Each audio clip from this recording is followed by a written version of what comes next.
Thank you for joining the Bhakti Sastri class at ISKCON of Silicon Valley. I'm sorry I'm late. We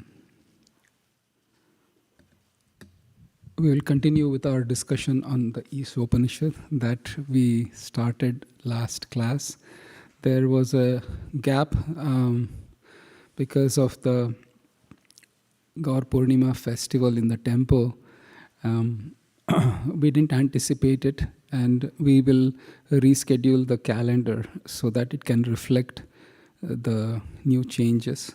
So we pushed out a little bit. And I welcome all the devotees in person and also online. We'll start with the Mangalacharan prayers, and then we can get started. Om Ajnanatimirandasya Jnananjana Shalakaya Chakshurunmilitam Yena Tasmai Shri Guruve Namaha.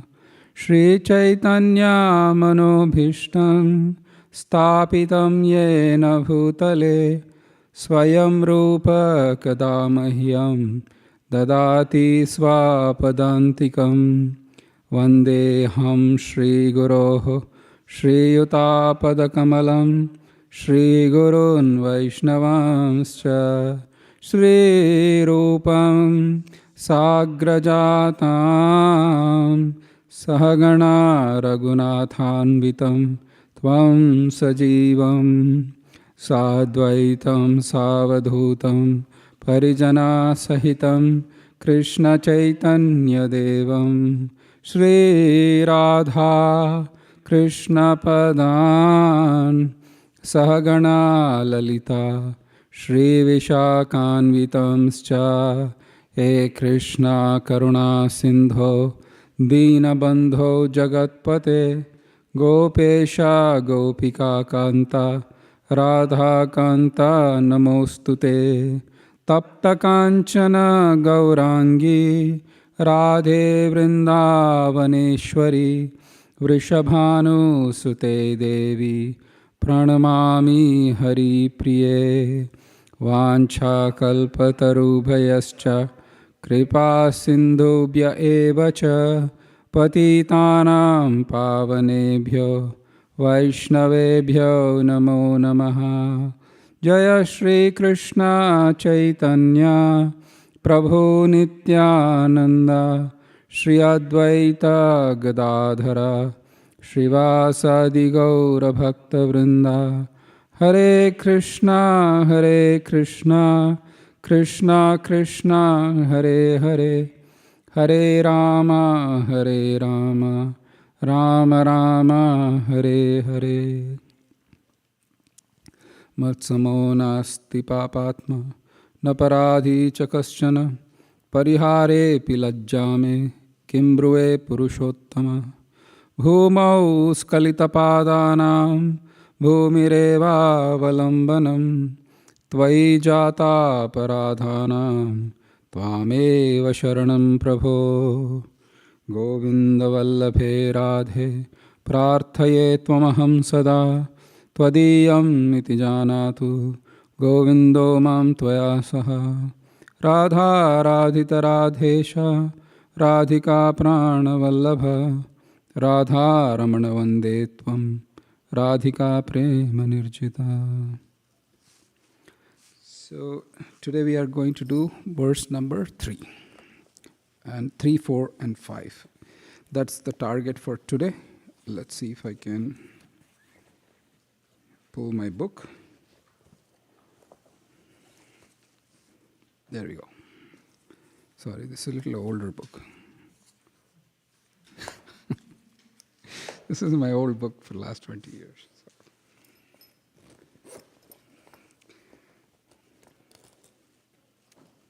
So in the Isopanisad, we have 18 verses, including one extra verse, which is the invocation verse.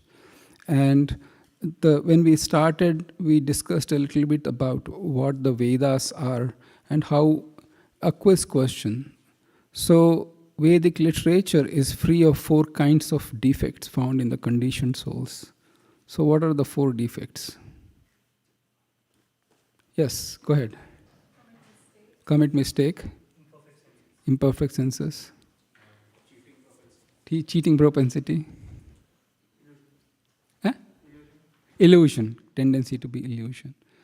And we found that how the knowledge can be somewhat of a misleading thing.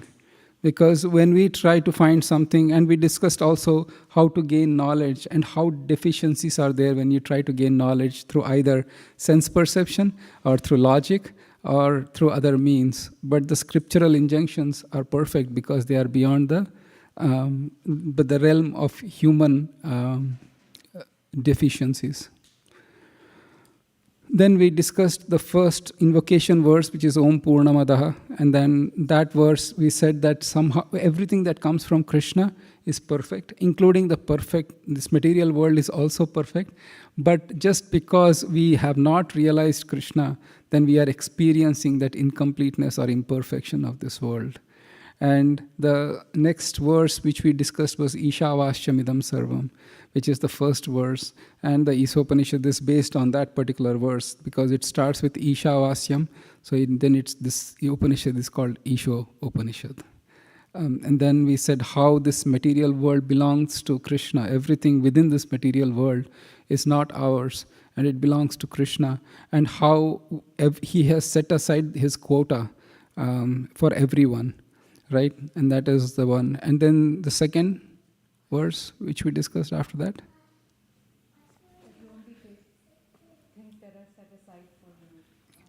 Nice. If you work in that spirit of Ishavasyam, then the reactions don't act on you. But otherwise the reactions will act on you. And so much so that Krishna mentions also in the Gita that one is forced to work because without working, one cannot even maintain oneself. But activities which are performed not for Vishnu can bind you. So this material world is such a place where if one is not careful, then one is bound by the reactions of work. And the Ishopanishad says that this is the only way out of this world, to work in a way in the spirit of Ishavasyam, knowing that everything belongs to Krishna. And I often quote this example, but I haven't quoted here, or I might have quoted here. You know, if you go to a seaside resort for vacation, and then you check in into your room, and then you start going to the hardware store saying that I don't like the color of the walls here, I'll paint, or I'll get new furniture. It's just not yours to begin with. So just do bare minimum, and you need to get out. And one of the things that come about is, how do you know what bare minimum is? Right? So bare minimum comes from our ashrama. So there is brahmachari, grihastha, vanaprastha, and sannyas. So what is set aside as my quota for a sannyasi is, actually Bhagavatam says, the quota set aside for the sannyasi is the food that you can eat that can be stored within the stomach. Next day, don't worry about packing for the next day. To-go boxes doesn't work for sannyasi, because ideally sannyasi will be dependent on Krishna. He will say that, Krishna will take care of me tomorrow. I don't have to worry about my food. For a sannyasi, that is his quota. But for a grihastha, you cannot be like sannyasi. You have to make sure that there is certain amount of provisions for the food and money and so on and so forth. So every ashrama has its own quota set aside by the Lord. In fact, the examples of extreme renunciation or the perfect renunciation are the Rupa and Sanatana Goswamis, and or in general the Shad Goswamis of Vrindavan. They wouldn't even forget having a house. They wouldn't even stay under the same tree every night. They would move on, not being even attached to the tree. So it's an extreme example we can learn. So after mentioning what spirit one should live, the third verse gives what happens if you don't live in that spirit. Because without spirituality, all these rules seem meaningless. It just becomes like a point of argument. Oh, you are eating certain things, or you are not eating certain things which I eat. What's the difference? For example, I can eat non-vegetarian stuff, you are not. What difference? Ultimately, we will die. You can get into these kind of arguments. And Krishna does mention a little bit about what happens to those kinds of people who willfully say, forget it. I'm not going to live in that spirit. This world is mine. I check into the resort, and then I'll break down the walls, and then go get different furniture, and I'll rob the furniture store to get new furniture. That kind of mentality, what happens? So kindly repeat after me.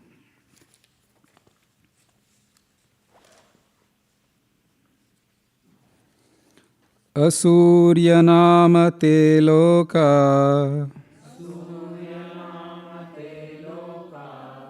andhena tamasavritaah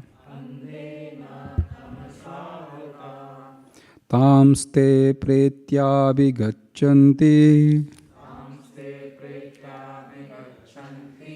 ye ke chatmahano janah. Asuryanama te loka andhena tamasavritaah tamste pretyabhigachanti ye ke chatmahano janah. Roshni, you have the mic. If you can do the translation, please, and then pass it to your mom.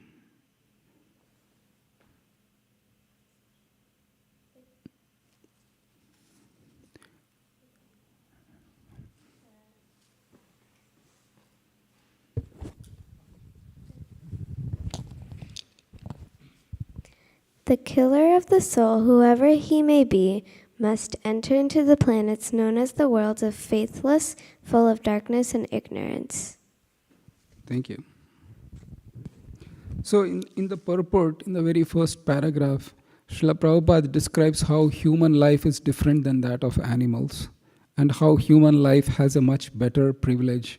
And I remember last time talking about the fact that animals have it very tough, day-to-day existence. Their needs do not change. Ahara nidra bhayamaitunancha samanyametat pashubhi naranam dharmo hi adhiko visheshatah dharmahina pashubhi samanam. So this verse from Hitopadesh, which was quoted often by Srila Prabhupada, is that the four activities of eating, mating, sleeping, and defending are common to human and animal life, but the human life has extra dharma. And that's the reason why we have given this body of human form with such a fine intellect so that we can perceive things. And Srila Prabhupada writes that there are two kinds of people always in this world. One are those who are against God, who are called asuras, and those who are with God, they are called suras. So, and then Srila Prabhupada writes in the first paragraph that the suras are always having their vision in terms of the lotus feet of the Lord. The Rig Veda, if you go down a little bit, Krishangi Mataji, little bit down in the same paragraph, if you will. So in the Rig Veda, it is said, in the Rig Veda, it is stated that the suras always aim at the lotus feet of the Supreme Lord. So that famous verse from Rig Veda is Om Tad Vishnu Paramam Padam Sada Pushyanti Surayaha. And then in the next paragraph, if you can, Mataji, if you can read the next paragraph, please. The entire paragraph. Intelligent human beings must always remember that the soul obtains a human form after an evolution of many millions of years in the cycle of transmigration. The material world is sometimes compared to an ocean, and the human body is compared to a solid boat designed especially to cross this ocean. The Vedic scriptures and the acharyas or saintly teachers are compared to expert boatmen, and the facilities of the human body are compared to favorable breezes that help the boat ply smoothly to its desired destination. If, with all these facilities, a human being does not fully utilize his life for self-realization, he must be considered an Atmaha, a killer of the soul. Sri Isopanisad warns in clear terms that the killer of the soul is designed to enter into the darkest regions of ignorance to suffer perpetually. Thank you. So, Krishangi Mataji, if you can just project 11:20:17, Srimad Bhagavatam, please. Shubhash, Hare Krishna, thanks for joining. 11:20:17. Thank you. So kindly repeat after me. Nridehamadyam sulabham sudurlabham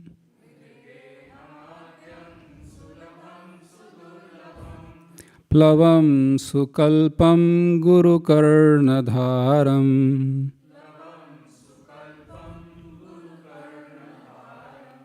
mayanukulena nabhasvate ritam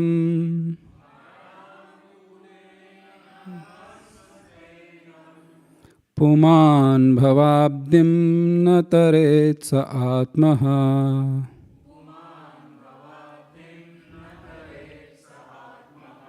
Nridehamadyam sulabham sudurlabham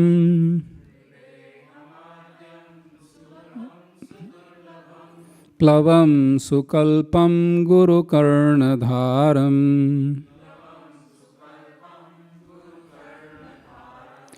mayanukulena nabhasvate ritam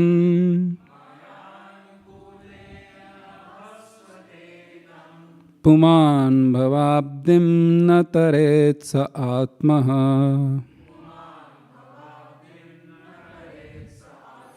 Shubham, translation, please. Here is the mic coming to you.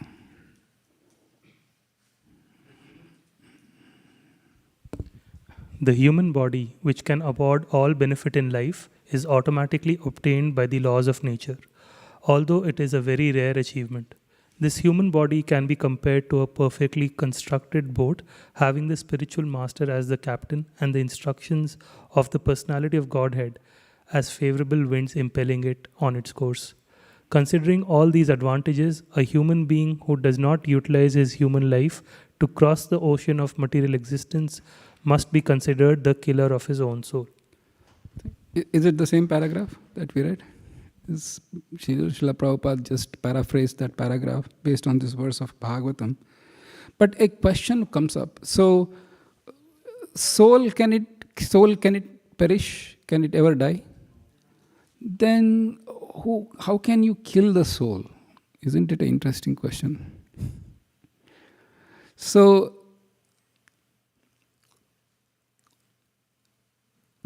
we can look up Bhagavad Gita, I think 260, Mata. What is that verse? Dhyayato Vishyan Pumsa. Dhyayato. So it's 260, if I remember right. 260, 261, something like that. I don't remember. 260, Mata. Probably next one. Dhyayato Vishayan Pumsa. So that verse I'm looking for. Let me look it up. If somebody can help me. Yes, thank you. So kindly repeat after me. Dhyayato Vishayan Pumsaha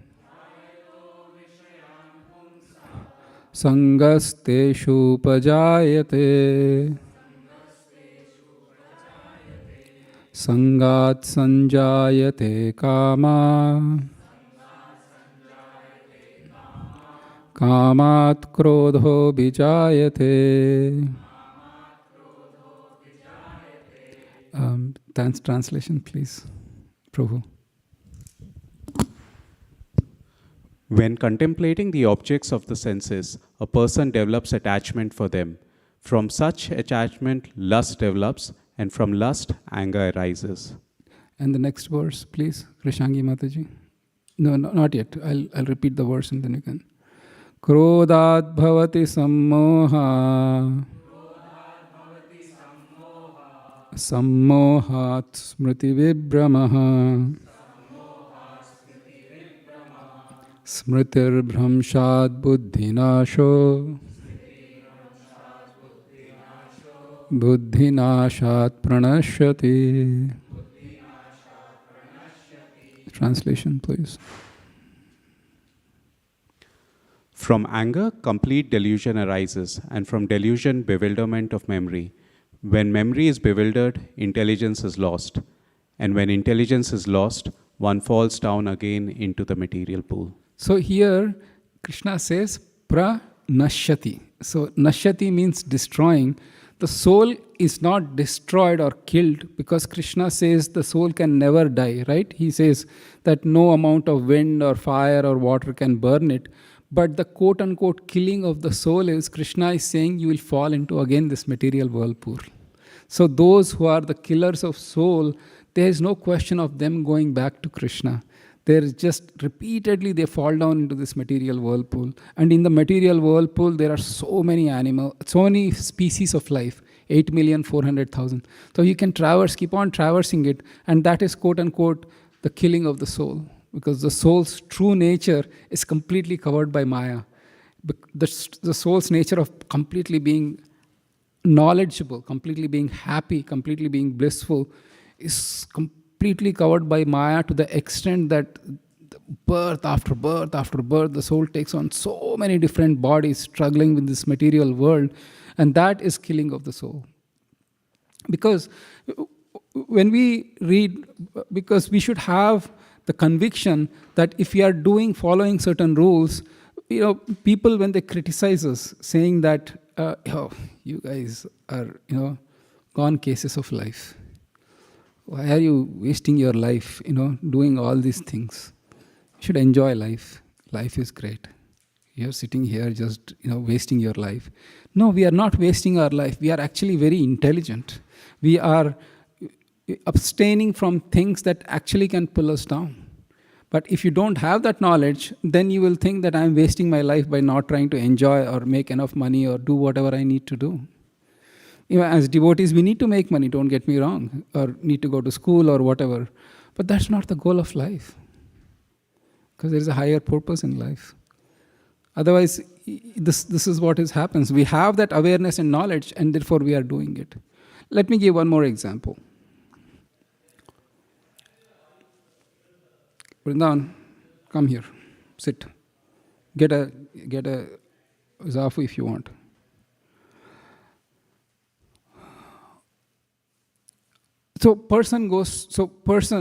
Actually, I saw an interesting documentary on Olympic gold medals. The Olympic gold medalist. He was the highest winner of Olympic gold medalist. And they have an excruciating regimen right from when they're 6 or 7 or 8. Their whole focus in life is that Olympic gold medal. They train every day 4 to 5 hours. They are abstaining from social life, parties, and they do the best they can. Very, very disciplined. And they said that it all comes down to that moment in the Olympics. Uncomfortable? You want to go sit there? Sit here. Get that dafu and sit here. Here. Yeah, that's better.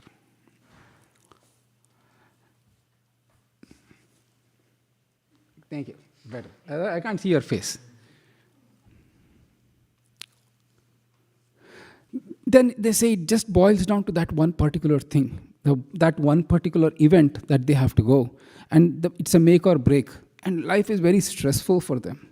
And because, please understand, they don't have any source of income. It is that if you win Olympic gold medal, then you get endorsements and deals and you become really rich. It's like a lottery. You're a millionaire or you're a pauper. There's no... So they work really hard. And, the newspapers, they praise these Olympic athletes, saying that, oh my God, look at their determination, look at their discipline. Yes or yes? But then our Olympic gold medalist Krishna, you are doing the same thing. But they say you are just wasting your life. Yes or yes? So we should have that conviction that we have a gold medal that we are aspiring for. We may not be able to see it now or maybe in this lifetime, but Krishna promises that if you aspire for my lotus feet, it might not happen in this life, but that aspiration is never lost or destroyed.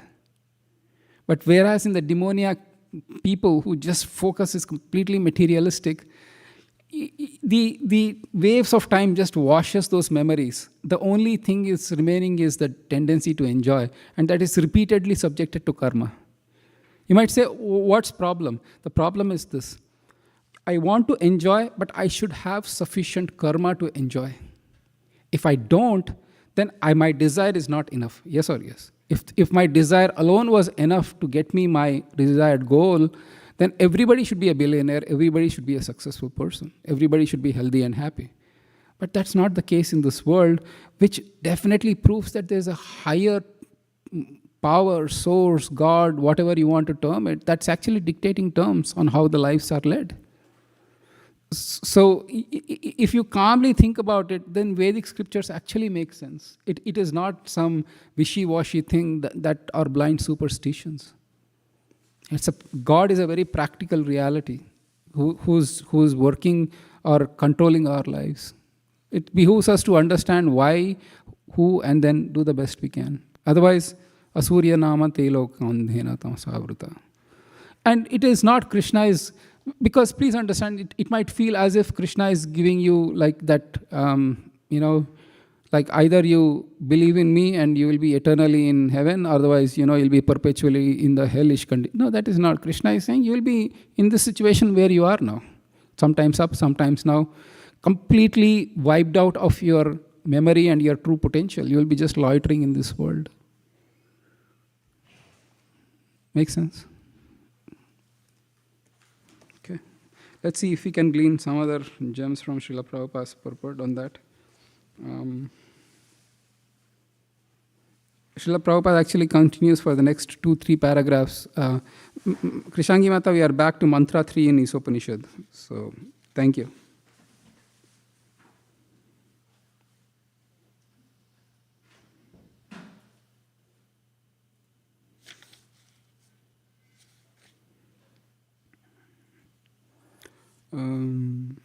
Yeah. So we'll, Prabhu, Shaurabh, you can do the last paragraph. Actually, we'll do the second last paragraph. It's very inspiring in the Bhagavad Gita.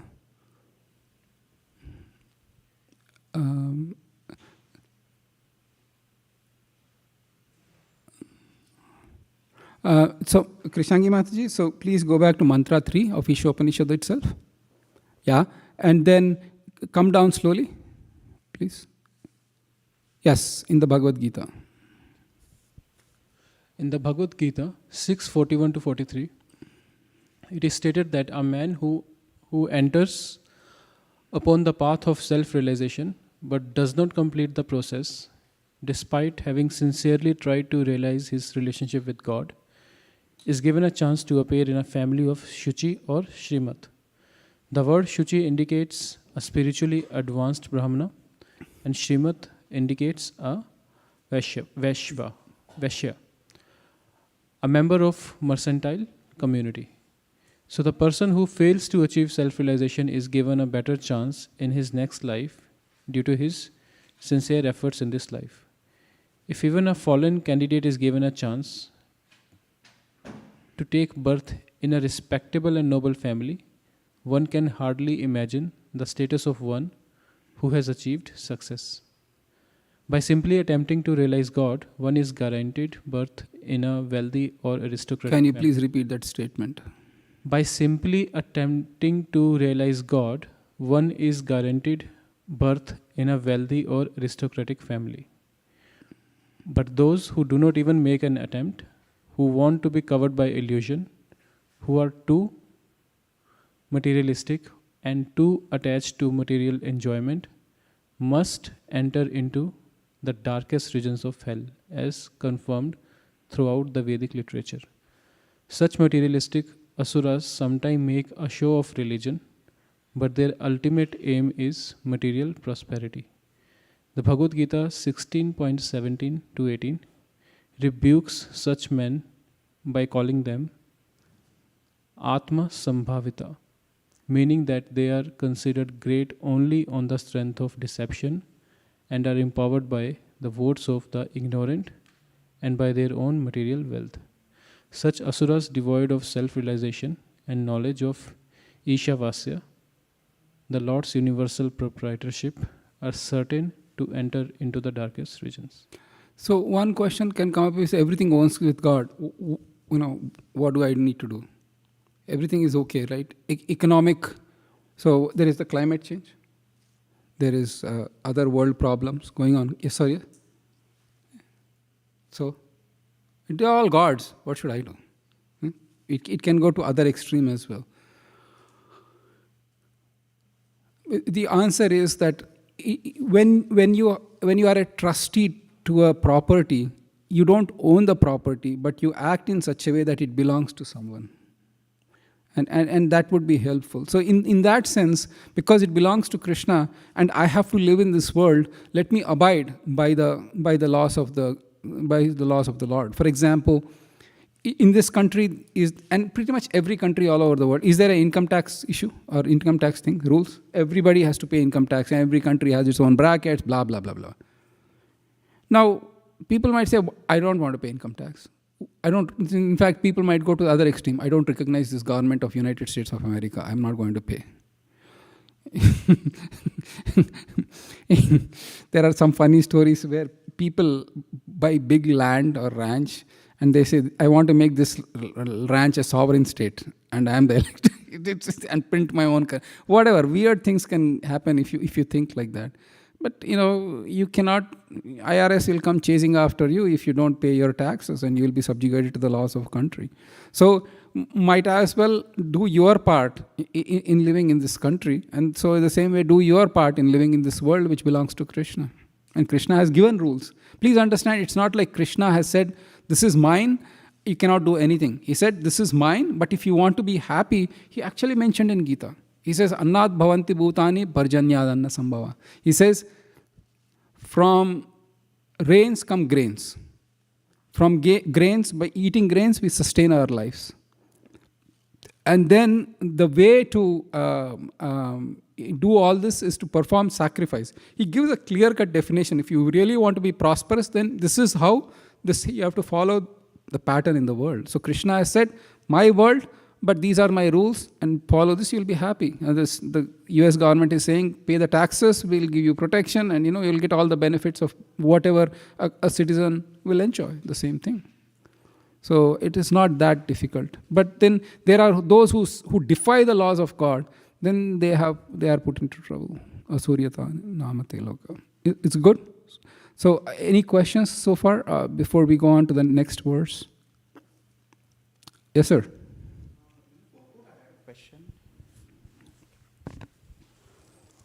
So there is this line about by simply attempting to realize God, one is guaranteed birth in a wealthy or aristocratic family.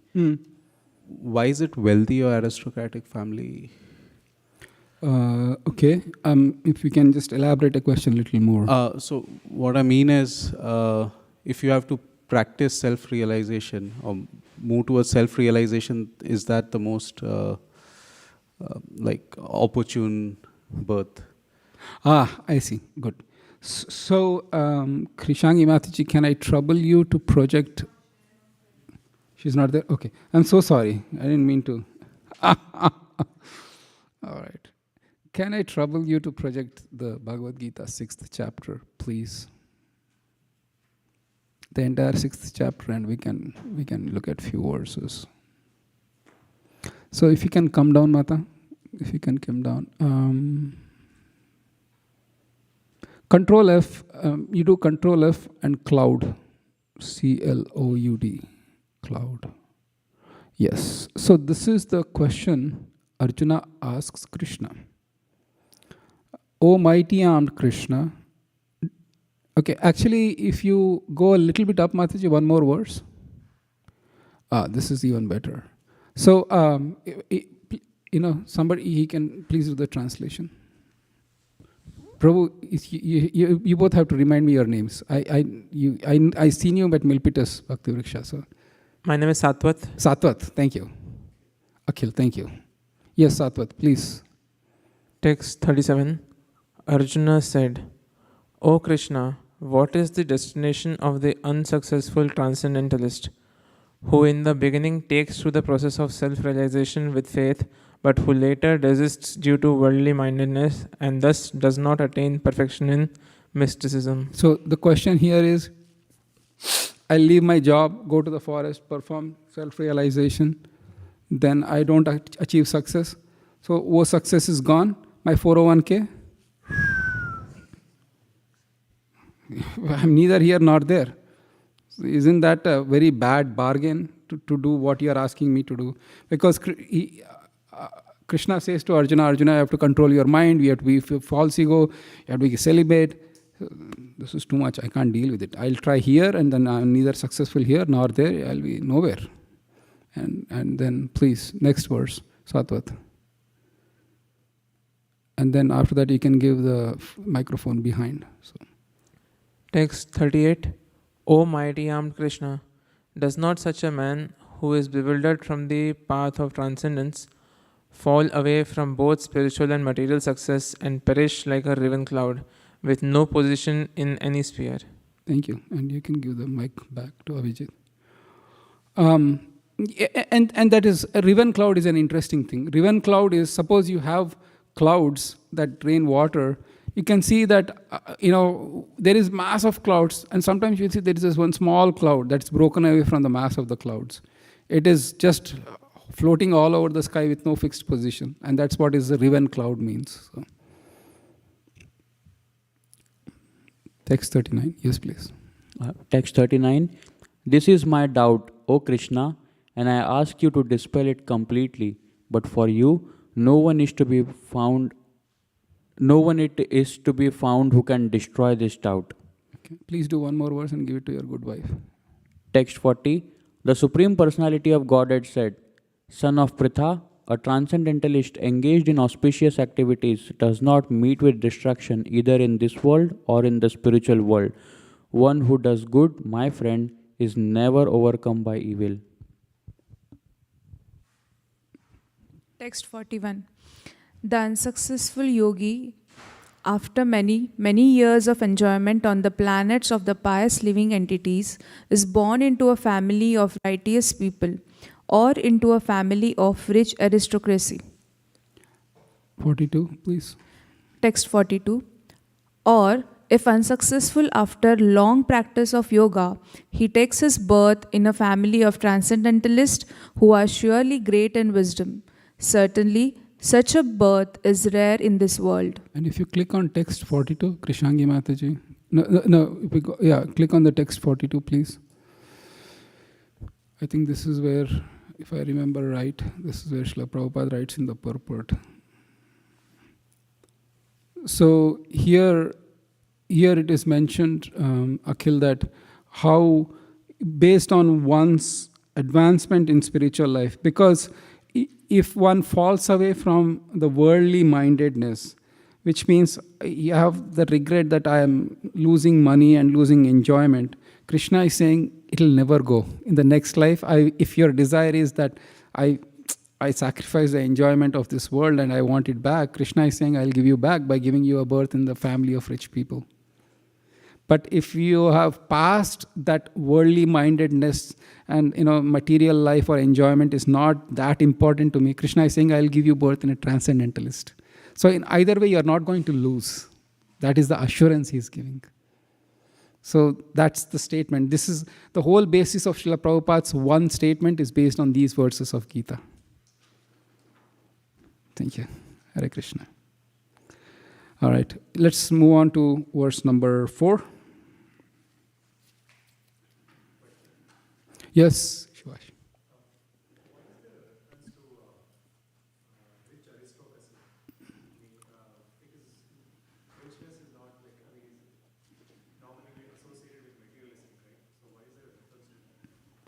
Why is there reference to the aristocracy? That's what you're saying.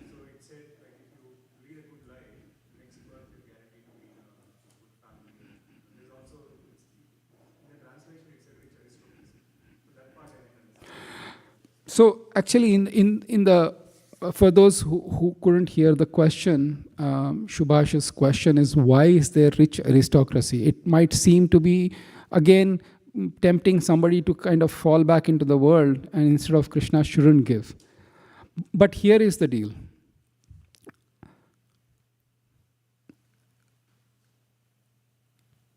If the desires for material enjoyment and opulence is still there, and Krishna will deny that, then Krishna is incapable of satisfying your desire according to how you approached him.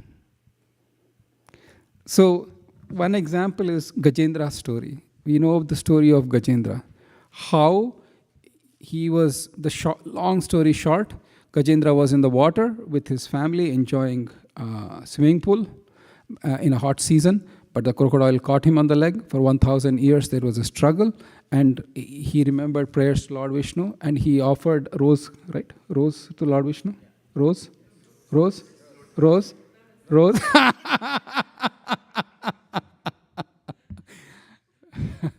I've seen Vrindavan when he was like this much, so I'm just playing fun with him. So he offered a lotus to Krishna. And then Lord Vishnu came, and did he start counseling Gajendra? Oh, Gajendra, what happened? You are in such trouble. It's okay. You are not the body, you are the soul. Did he start giving instructions of Gita? He took his Sudarshan Chakra and cut off the head. So Krishna will reciprocate according to situation. So if my desire is not completely satiated in this world, then Krishna is saying, but the trouble is, because I have advanced to that level, Krishna is saying, I will give you that. But please note, there could be a problem when you are born in the rich aristocracy, because you might become too sensual and again fall down a little bit. But even though you fall down, because of the power of yoga, you will one day again realize and you will restart it. So, Subhash, it's not a one-stroke thing. I take a yoga because in this world we have been there since time immemorial. The world seems to be such a pleasant place. I'm so used to it. And anything spiritual, God, and this is all mythology, who cares? And from that situation, okay, God is a reality. And then the mind which, oh really, don't go to God. And the mind tries to pull you back. And stay in this world, be happy. I'll give you this. Maya Devi is keeping you happy in this world. So that struggle for the jiva to get out of the world is always there. And in the process, you will never lose even if you try. That's the assurance Krishna is giving. Yeah, thank you. Yes, Sadhu Vrindavan Prabhu.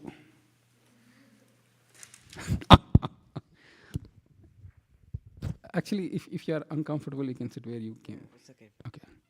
I had a question about what it means by worldly mindedness, because does it mean you're not attached to something but you're still not self-realized? Because Bharat Maharaj, he practiced devotional service, and then he got attached to a deer, and then he became a deer in his next life, which is not really aristocratic. So I just wanted to know. So worldly mindedness, so consciousness is the word that we use, right? Krishna consciousness. But then opposite to Krishna consciousness is Maya consciousness or my body consciousness. It's the mindedness or consciousness is the same, wherein the world seems more attractive than Krishna. And the mind can pull you both the ways. And Krishna says in the 6th chapter that we read, the mind that is completely uncontrolled is your worst enemy, because it will drag you like anything. Just like an uncontrolled, untamed horse. If you sit on it, you will be scared, yes or yes. You will never know which direction it will go. You are just, as it's going left, right, center, it will throw you off. It's a very dangerous, yes or yes. Yeah. So, or a modern analogy, you have a Tesla which has software programmed completely random. Sometimes it will go, sometimes it will stop, sometimes it's completely on its own. No control. You have no control over that. Is that a fun place to be? No. You are going on 60 miles on the freeway, suddenly it stops. Just like that. Dum, dum, dum, dum, people will hit behind. Or you have to park the brake, it suddenly accelerates. You are going into the store, and it's stopped, it goes into the store. dangerous. Yes or yes? That is the nature of uncontrolled mind. And so the mind can pull you back to worldly mindedness, or the same mind controlled can go back to Krishna. So that's the process of yoga, is to control that mind. Is that helpful? Thank you. All right, let's do the next verse, because we do have a hard stop at 3. And I want to keep Krishangi Mataji very happy. No, because she has to prepare for the Sunday feast lecture as well. So, okay. Kindly repeat after me. Anejadekam manaso javiyo naina deva apnuvan purvamarsha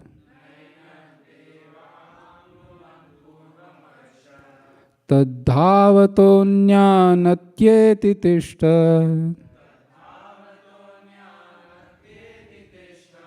tasmin apo matarishva dadati anejadekam manaso javiyo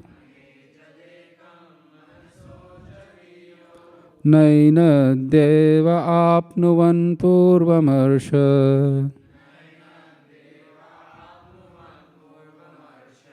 tadhavato jnanatyeti tishta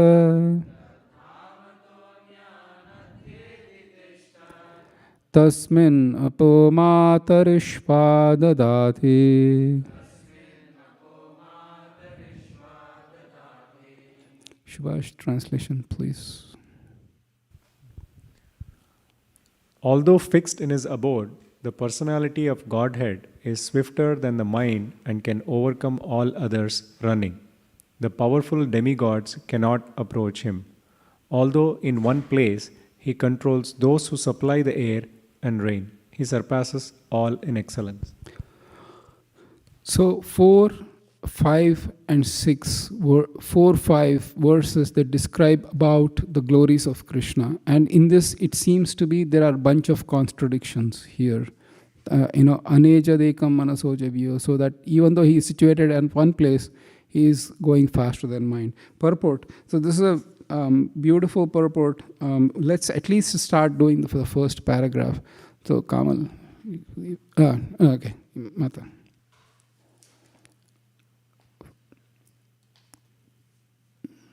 Your name, Mataji? Sukanya. Hare Krishna. Krishna. Through mental speculation, even the greatest philosopher cannot know the Supreme Lord, who is the absolute personality of Godhead. He can be known only by his devotees through his mercy.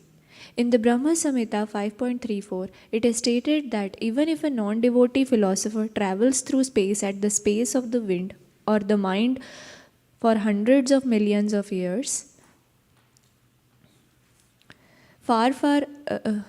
he will still find that the absolute truth is far, far away from him. The Brahma Samhita 5.37 further describes that the absolute personality of Godhead has his transcendental abode known as Goloka, where he remains and engages in his pastimes. Yet by his inconceivable potencies, he can simultaneously reach every part of his creative energy. In the Vishnu Puran, his potencies are compared to the heat and light that emanate from a fire. Although situated in one place, a fire can distribute its light and heat for some distance. Similarly, the absolute personality of Godhead, although fixed in his transcendental abode, can diffuse his different energies everywhere. Roshni, the next paragraph, please.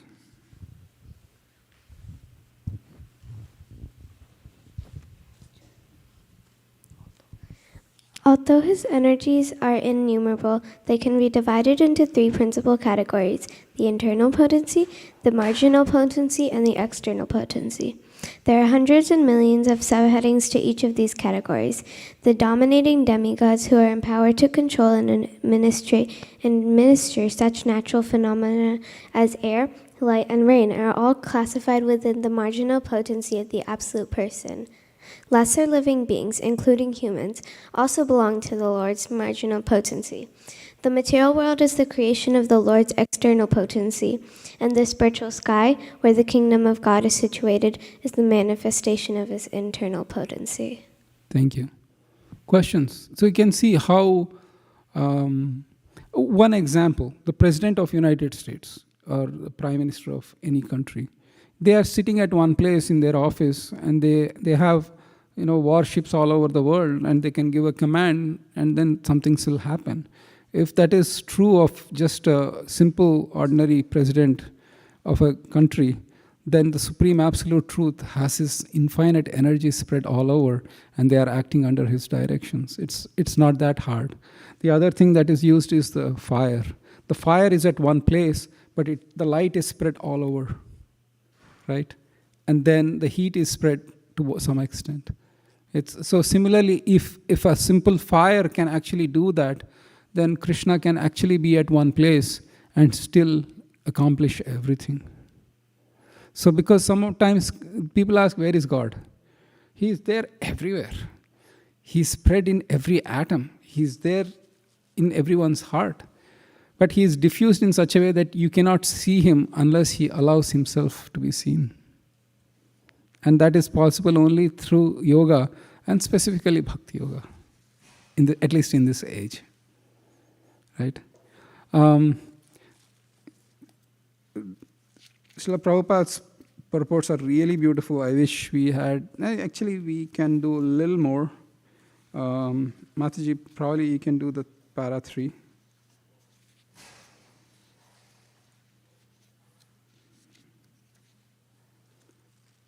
Thus the different energies.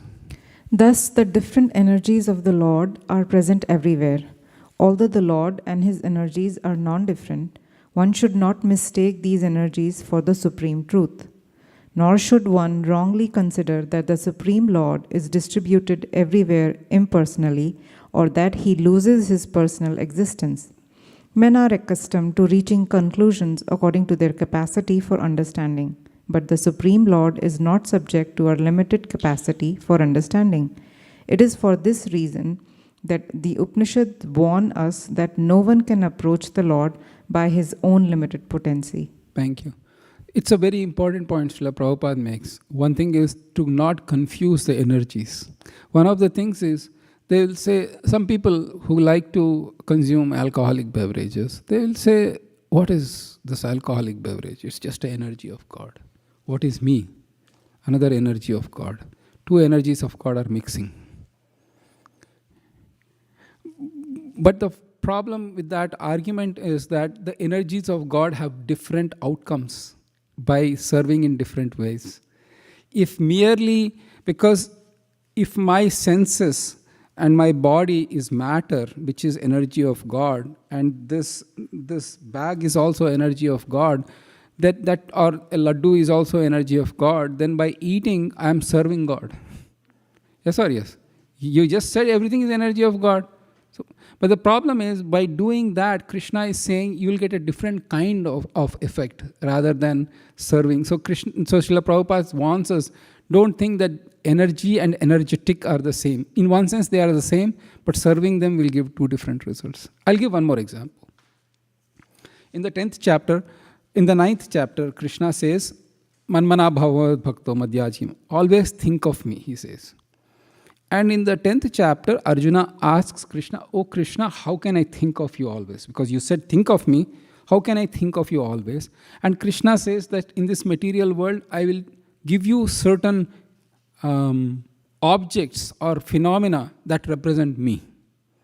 And then he says, he goes, he starts saying, among the mountains, among Himalayas, Meru, and then amongst the animals I am lion. And then amongst the aquatics I am shark. So then, oh my goodness gracious, that is good. So shark is a representation of Krishna. Let me go to Monterey Aquarium with Aarti plate and some prasad and give it to shark. The shark will have that prasadam, also will have your hand with it.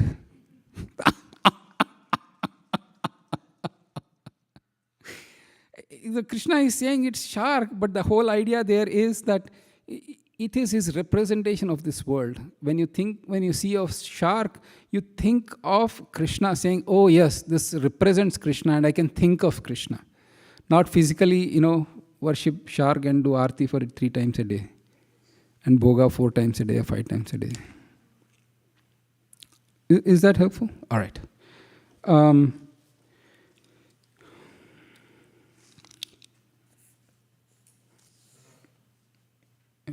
Nobody had questions. So let's move on a couple of paragraphs. Although the individual parts and parcels, yes, please, Shubham. Oh, Vrindavan, you need a chance to read. Go for it. Although the individual parts and parcels of the Lord's potencies have all the symptoms of the Lord himself, they have limited spheres of activity and are therefore all limited. The parts and parcels are never equal to the whole, therefore they cannot appreciate the Lord's full potency. Under the influence of material nature, foolish and ignorant living beings who are but parts and parcels of the Lord try and conjecture about the Lord's transcendental position. Sri Isopanisad warns of the futility of trying to establish the identity of the Lord through mental speculation. One should try to learn of the transcendence from the Lord himself, the supreme source of the Vedas, for the Lord alone has full knowledge of the transcendence. Thank you. And Shubham, the next paragraph, please. Every part and parcel of the complete whole is endowed with some particular energy to act according to the Lord's will. When the part and parcel living entity forgets his particular activities under the Lord's will, he is considered to be in Maya, illusion. Thus, from the very beginning, Sri Isopanisad warns us to be very careful to play the part designated for us by the Lord.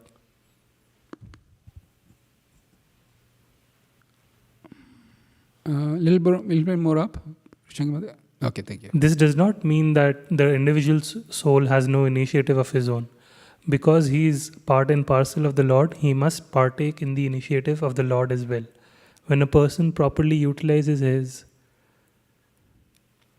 initiative or active nature with intelligence, understanding that everything is the Lord's potency, he can revive his original consciousness, which was lost due to association with Maya, the external energy. Thank you. So this is a very important point, because sometimes people say, whenever God wants me to go to temple, I'll go. Whenever he inspires me, I'll chant. Whenever he inspires me, I'll do things. But I'm fine. Because you just now said Lord has a part for every one of us. I don't know, he didn't give me my part yet. I didn't get what is that screenplay in the drama? I didn't get my screenplay. Script, thank you. I didn't get my script. So I don't have the script, which means I don't have to do anything. When the Lord gives me script, I'll act. Srila Prabhupada here says that every living entity has an initiative as well. That the reason is Krishna's instructions in Gita are open for everyone. And only some act on it and some might not, because there is the initiative to act. And Krishna will not give instructions unless one has a capacity to act. Right? I mean, if you ask like a small 2-year-old baby who he or she is walking and just, speaking something, okay, go give a lecture in Stanford on the particle physics. You giving such an instruction to that child is not effective because the child doesn't have the capacity to give the lecture. So if Krishna says, surrender unto me and give the instructions in Gita, he is fully cognizant of our position and our capability that we can act on his instructions. Otherwise, why would he give the instructions? He would give the instructions if he doesn't know us or if he doesn't understand our capacity, which means that he is not all-knowing. That is wrong. Or we have the initiative to act and have the capacity and the potential to act according to his instructions. Either of that has to be possible. And then, so it is, that's what Srila Prabhupada says, that we can utilize our initiative to act for Krishna. And Krishna will give guidance. Helpful.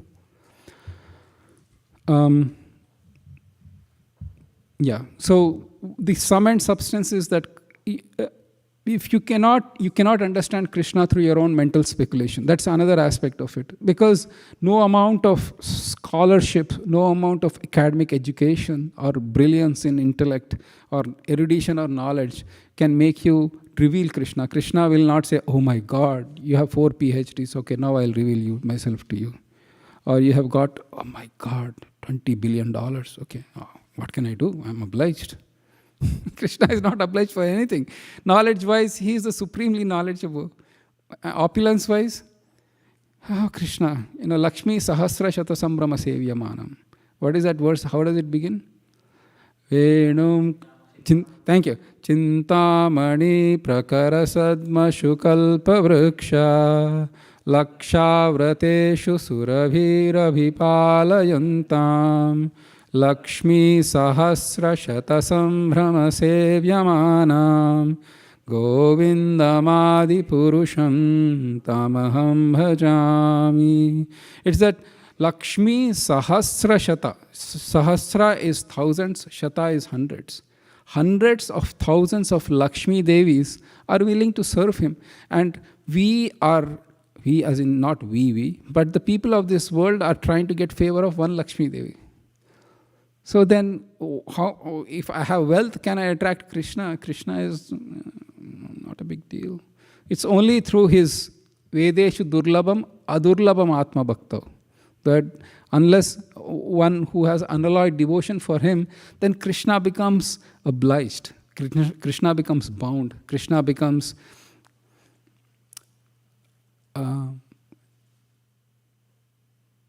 defeated by that love.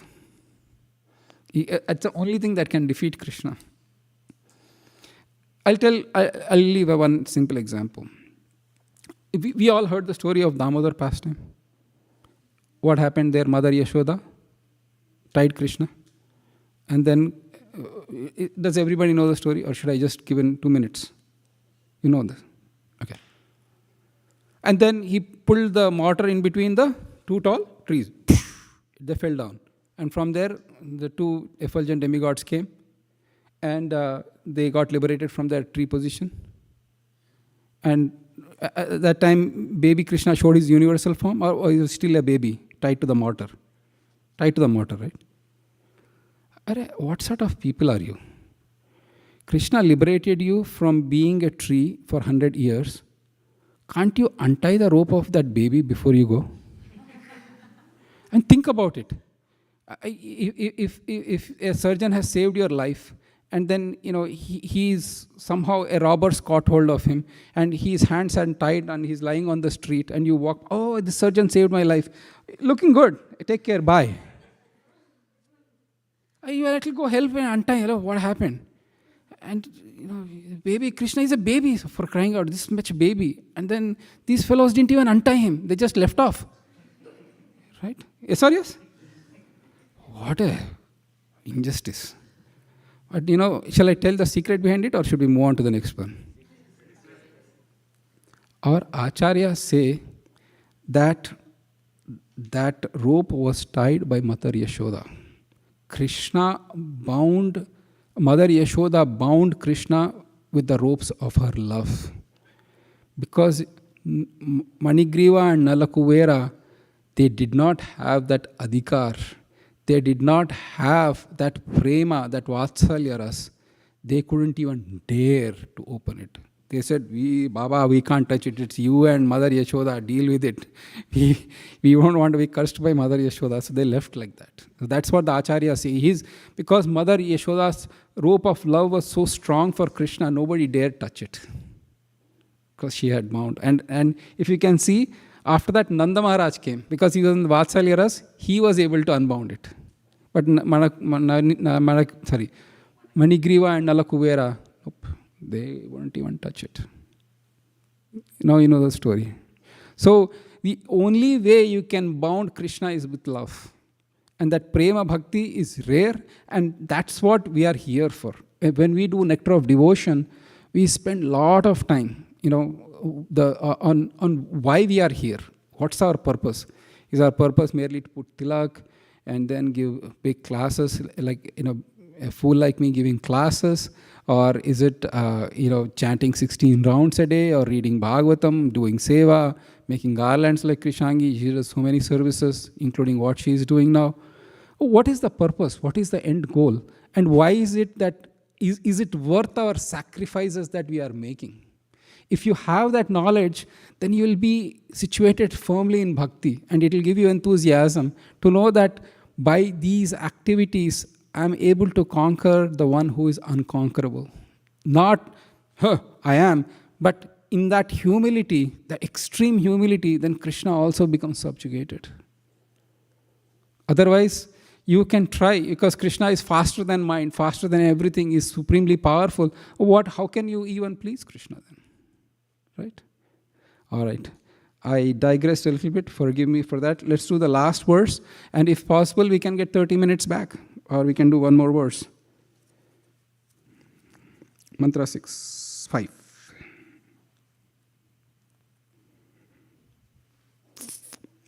Kindly repeat after me. Tade jati tannai jati. Taddure tadvantike.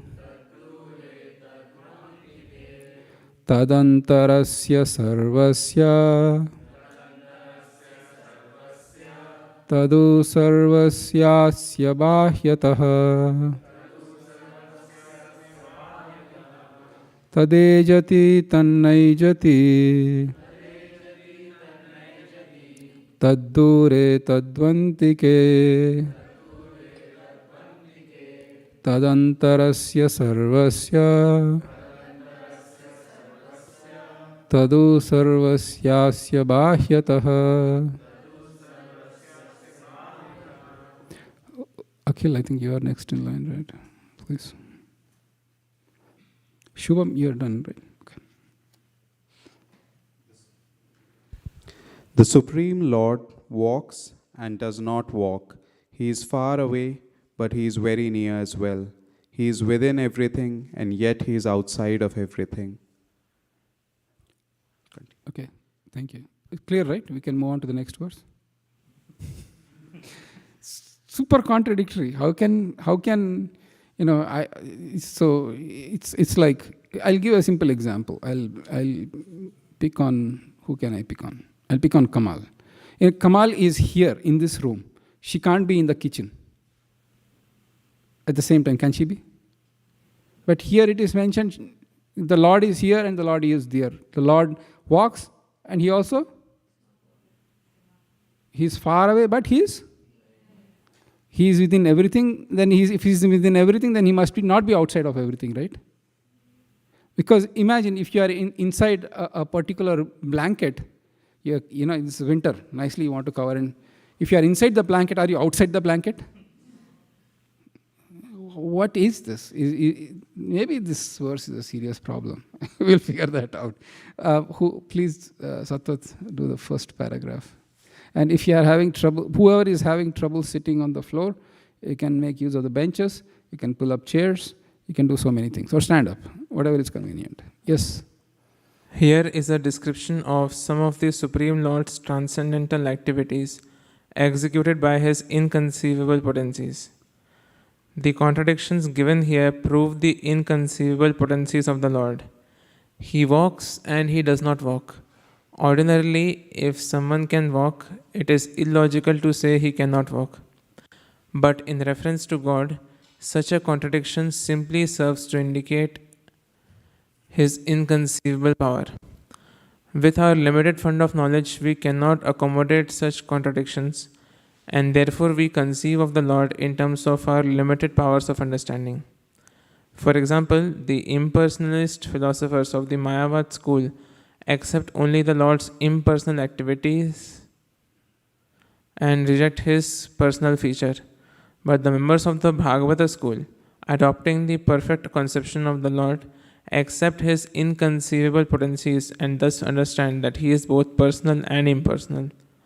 The Bhagavatas know that without inconceivable potencies, there can be no meaning to the words Supreme Lord. So our philosophy is called Achintya Bheda Abheda Tattva. Now, there are a few words, I'll break it down. Bheda means difference. That we are different from God. That is, we are Jivas and we are Atma and Krishna is Paramatma. It is, we are small, tiny, infinitesimal and the Lord is infinite. So there is that Bheda.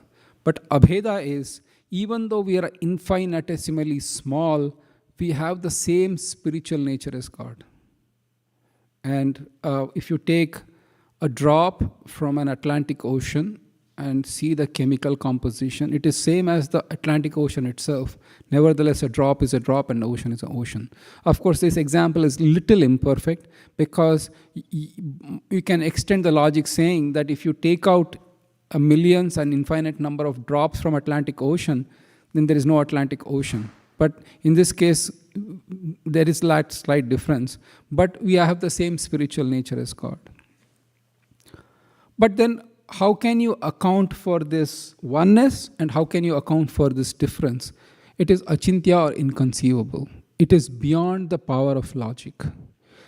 Our logic can be extended to this world, but Krishna defies the logic. And that's the reason why it is called inconceivable. One example is the energies of Krishna are same as Krishna. They are non-different from Krishna. I'll tell you why. One of the commonest things they'll ask is this material world real or unreal? What do you think? It's real? But after some time it will be destroyed. Then how can you say it's real? Which means that, perfect, thank you. The reality is subject to the fact or juxtaposed against spiritual. Spiritual is always subsisting, whereas material is always temporary and changing. But nevertheless, material world is real. It is, the Mayavadis say that material world is nothing but an illusion. It's just like a complete illusion. But that's not so true. Because if God can create matter, then if God is real, the matter should also be real. But it's temporary. The nature of matter is it's temporary. Otherwise, if it is just an illusion, then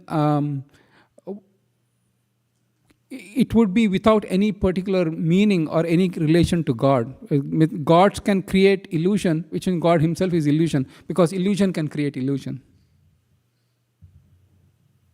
And it can get a very dangerous. So the Mayavad theory has a very, very roundabout way to establish something wrong. If it's a truth, then you don't need much words. Yes or yes?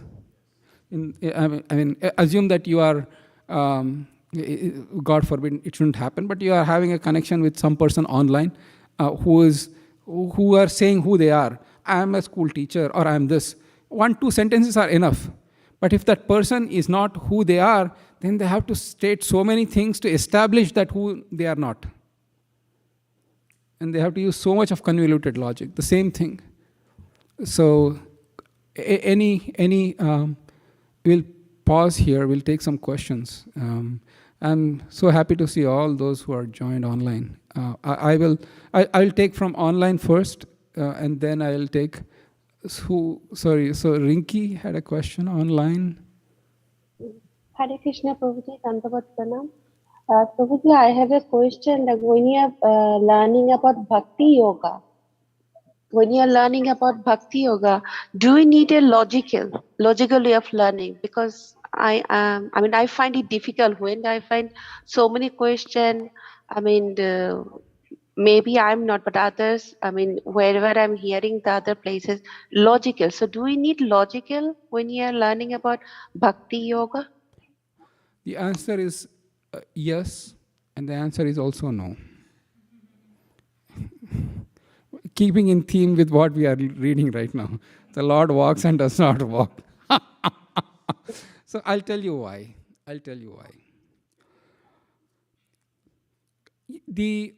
In Bhagavatam, there are many questions by Maharaj Parikshit, who asks about the logic aspect of it. Especially in the study of the universe, he says that you are describing that the sun is going like this, but then you are describing how is it contrary. So he explains it. So there is a place for the logic in the beginning stages of bhakti.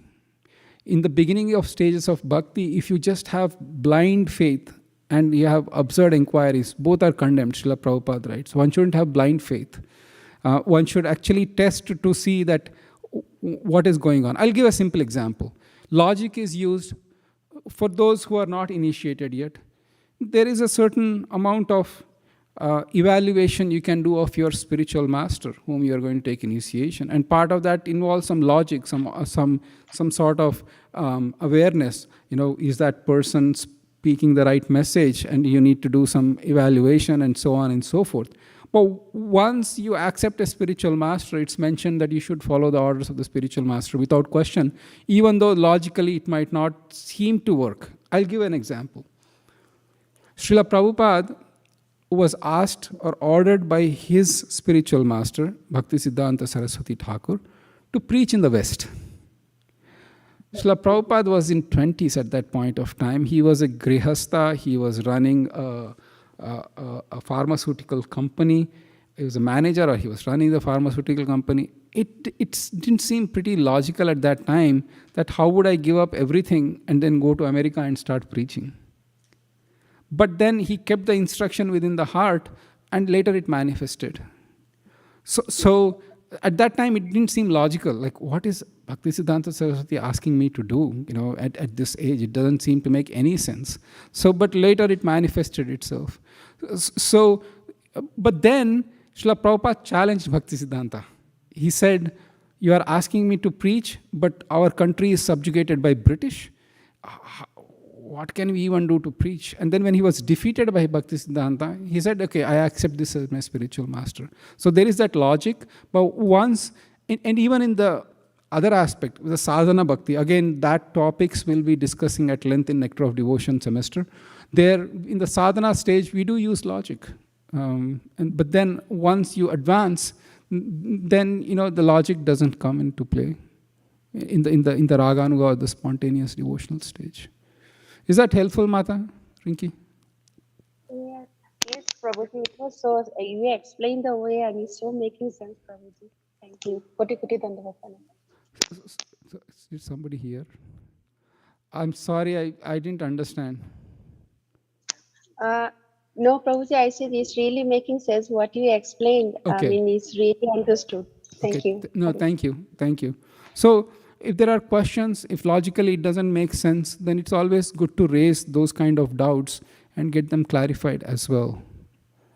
I'll give a simple example. And you cannot mix and match both.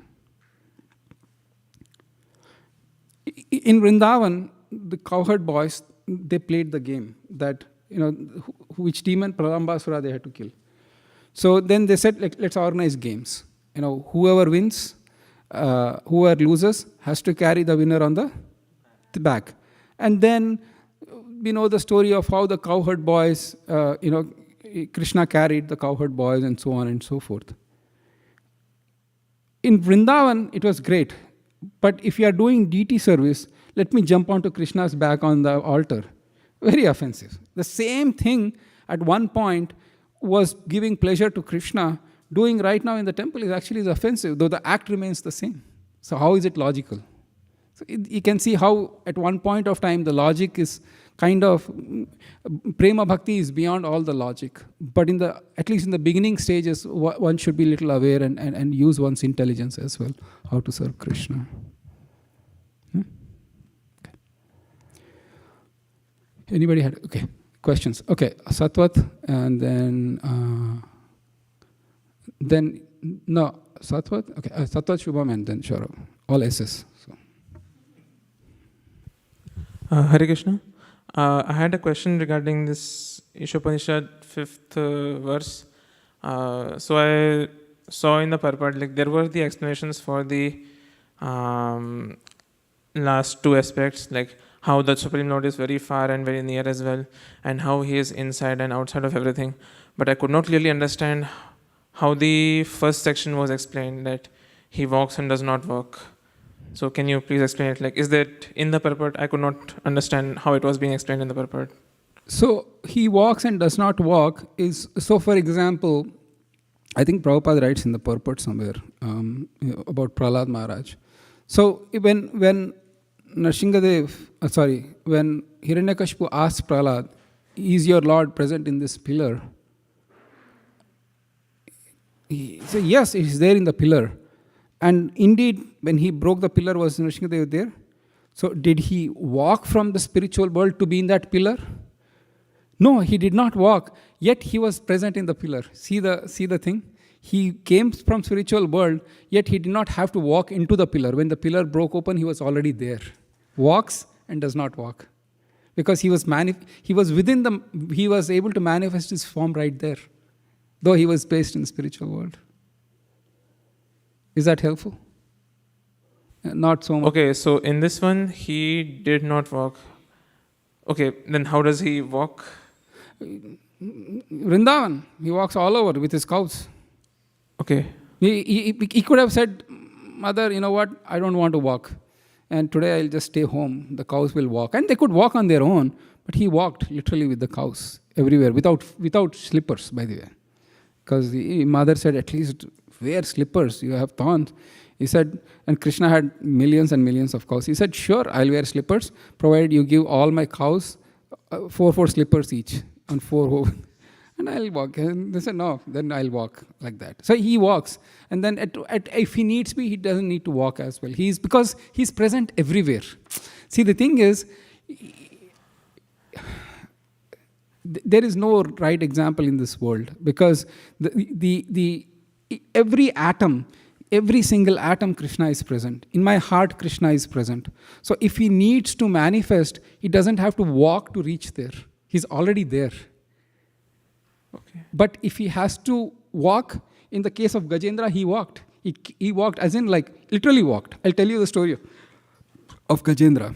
I told the short version. Then what happens is that Garuda brings the Lord at the spot where Gajendra is, and the Lord, he jumps off Garuda and he pushes Garuda away and starts running towards him.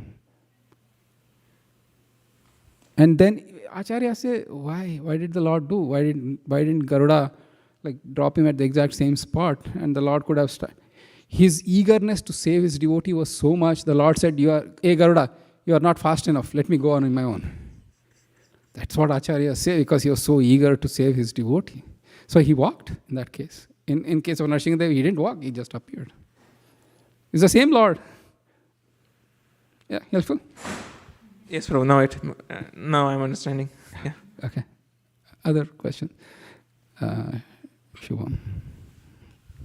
Hare Krishna, Prabhu. I have a couple of questions, but first, before that, just adding on to Mataji's question. Just for my understanding, I'm trying to summarize. So what you mentioned about is that one should be first convinced of the tenets or the pillars of whatever we are following, or like Bhakti Yoga. Once we do that, then it should be more spontaneous. Is that right? Perfect, yes. In fact, Rupa Goswami says in the sadhana state, there is no real attachment to Krishna. I have, it's like chanting of Hare Krishna seems climbing the Mount Everest, excruciatingly painful. Because I have no taste. But then I have taken a vow of initiation.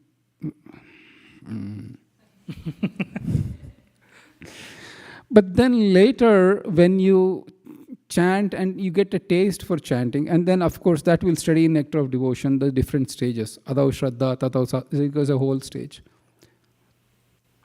When you reach the stage of deep attachment, it becomes really spontaneous. So,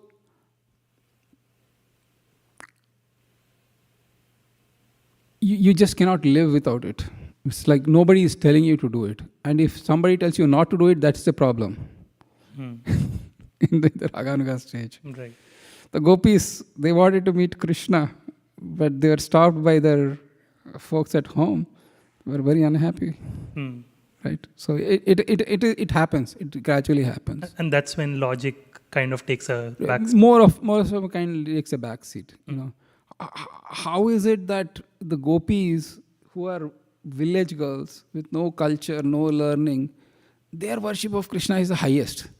And whereas those exalted Brahmanas, their worship of Krishna, it's logic, it doesn't apply to Krishna. Okay.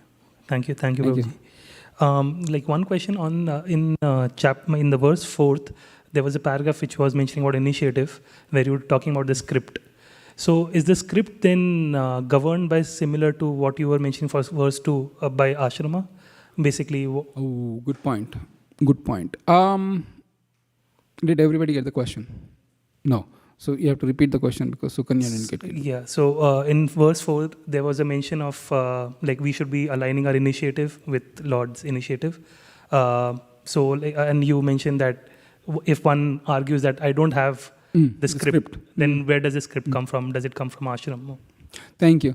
The short answer is the scripts come from Shraddha. Adav Shraddha, tatav sadhu sangha, tatav da bhajana kriya. So it starts off with a little bit of faith and then you associate with sadhus. So that is one aspect of it. And in the advanced stages, then one uncovers one's natural relationship with Krishna, whether one is in Vatsalya, Sakhya. And then the script actually evolves to that particular mood or rasa of serving Krishna. Okay. But it's that script is not basically governing our worldly duties, is it also? No, not necessarily all that. No, okay. Because then at that stage the devotee says that I need to do what I need to do to maintain my body, but my spiritual practices must remain strong and untouched.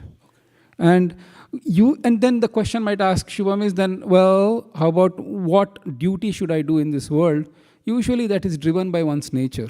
And in Kali Yuga, Kalau Shudra Sambhava is mentioned. So most of us, you can see, are like employed. If you see the capitalists, those who run business versus those who are employed, the numbers will be staggeringly big, inappropriate, right? So yeah, those, you learned, you went to college, you are employed. So all these things are going on by your past karma or your swabhav or whatever is being mentioned. The modes of material nature are already taking care of it. Okay. Thank you. And one last question, Prabhuji. In verse 5, you were describing that energies of the Lord is one and same, inconceivably one and same. But in verse 4, it's mentioned like we should not confuse Lord's energy. So is it like tied to that, like basically inconceivably they are? Yeah, actually, if you really, really want to get into that nitty-gritties, does anybody know what Sandarbhas are written by Jiva Goswami? Okay, I will give it in a nutshell. So Jiva Goswami, he took Bhagavatam, or he wrote a treatise or exposition on the Gaudiya Vaishnava philosophy, and he wrote it in form of Sandarbhas. There are 6 Sandarbhas. The first is called the Tattva Sandarbha. The second is Bhagavat Sandarbha. The third is Paramatma. Fourth is Krishna. Fifth is Bhakti. And sixth is Preeti Sandarbha. 6 Sandarbhas are there. And all these 6 Sandarbhas are called Bhagavata Sandarbha. One of the Sandarbhas is Bhagavat Sandarbha with a small a. And there is a big Sri Bhagavata Sandarbha.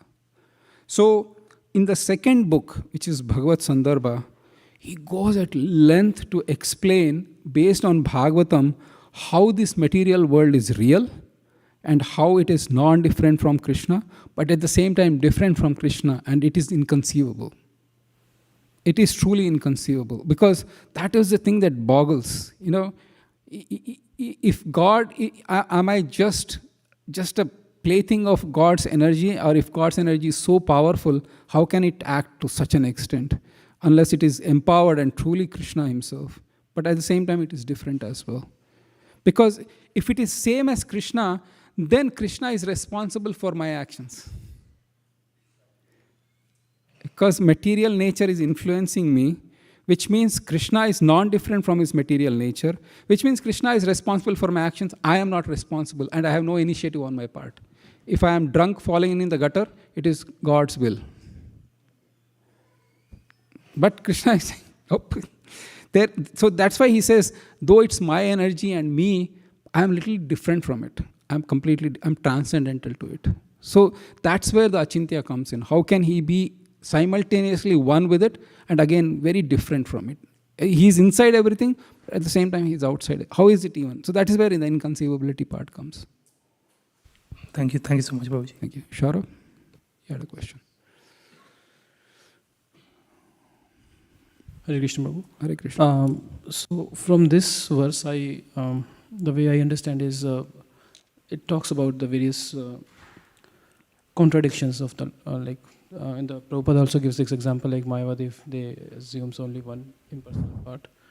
So if I understand, they also commented on Isopanisad, right? So how do they explain? Sorry, I didn't get the question. Okay, so the question is, even in Mayavadi's school, they have also translated this verse 5. So how do they explain just this one aspect of it, like Lord is impersonal, not personal? Okay, that is a good question because I have not read the Mayavadi interpretation of it, and really have no intentions of reading. I can only give you, based on my understanding of what Mayavadi philosophy is, I can only speculate, which is not bad thing because they speculate all the time. I can speculate as well. Because they use word jugglery. They seriously use word jugglery to come to it. You know how they say the world is illusion? Did you ever walk on the beach and you saw a shell, right? The shell has silvery substance on the top, right? It has a silver kind of coating. They say the world is like that silver. It's just imaginary. It is just a reflection of the Brahman on the world. So if I can care to venture into what they'll think that he walks and does not walk, which means he's impersonal. There is no need for him to walk at all. And this is what he's saying. Because for them, God does not have form. Any form of God is just a material creation. Brahman, so for them, Brahman is the absolute truth. Everything else is just an illusion or unexplainable. Which means the God, when he comes to this world, is also a product of matter. And that's where the gravest mistake happens. So the Isopanishads clearly say it, because how can a person who has legs walk and does not walk? So he does not have a personal form. God is Brahman, he's spread everywhere, so he doesn't have to walk. Krishna, please forgive me. Foolish Mayavadis.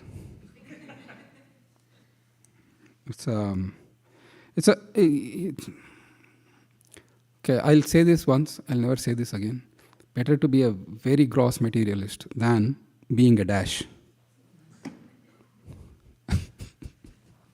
At least there is a hope. I'll tell you why. Because matter has such a potency that if you are grossly materialist, you are frustrated. You try enjoy. People are still in anxiety and frustrated, and you will at least come to the conclusion that, Krishna, please help me. But Mayavadi is doomed from the start thinking I am God, and that form of the Lord on the altar is just stone and there is no reality in it. It's wrong. The reason is, if the Lord can accept the form of a stone and yet be the same spiritual nature, unless he has that inconceivable potency, how can you explain worshipping a quote-unquote stone on the altar? Right? The idol worship is a big thing unless the Lord has that potency, because you are worshipping a stone. You are giving your food to a stone. You are singing glories to a stone. You are giving does the stone even feel? It doesn't feel. So what you are doing, the thing is, unless Krishna is able to be there inside everything, and yet, so why can't he be there in the form of a stone and accept your offerings? He is the same absolute truth who can be also visible in that feature. In fact, our viewpoint is that Krishna is so merciful that he agreed to come in this form to accept our offerings. Otherwise, where will we offer? That is his mercy. We take it like that, but they take it in a whole other wrong way. Is that helpful? So it is. So Radha, Madan Mohan are right there on the altar. They can be present everywhere. They can hear us. They can feel us. Otherwise, Think about it. If that is the case, what offense in the temple? I can do anything. Anyway, they can't watch. Who is there to watch? Who is there to punish? What punish? Which punish? Right?